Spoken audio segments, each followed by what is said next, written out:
Okay, welcome back. So what we're doing today is we're going to be using the UI image picker controller. This is going to allow our users the ability to change photos. Now, let's go and break this down into what exactly we need to do in order to get this set up. So the first thing we need to do is we actually need to go into our Xcode project and update the info P list with a request to be able to use our photo library. This is so that when we want to upload one of our pictures, our photos to our app, we've gotten access to do so. So I'm going to switch into Xcode and just show you guys what this is. So as you see, this p-info list here, this is the list view of it. It's actually XML code. So I'm going to show you guys. I'm going to open it as XML. And basically it's a list of the things that either information about our app or things that we want to grant access to. Now, when you set up a project, Xcode puts a lot of this stuff in already. One of the things you see here that I've added is this key and as photo library usage description and my reason. So what I'm saying here is I want to get access to your photo library, and the reason is I want to upload pictures. Now, this string here could be anything you want to show the user. So when the request pops up on the screen, this is what will show to your user as far as what you're going to use this for. Okay, now that we requested access to our photo library, what we need to do is we need to include the image picker controller delegate into our class header, as well as include our navigation controller delegate into our class header. Let's look at these a little closer to see exactly what we're doing and why we need them.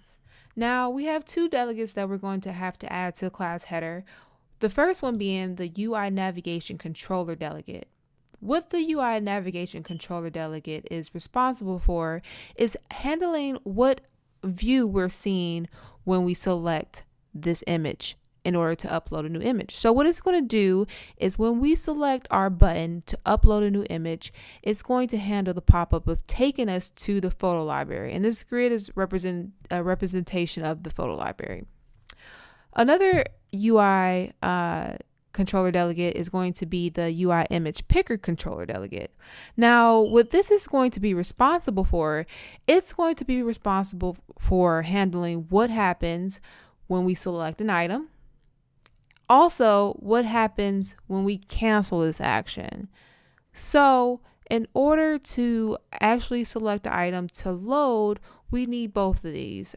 Now, neither of these functions are required when you actually add this to the header, unlike a lot of other of the tutorials where Xcode will scream at us because we haven't implemented any of the protocols.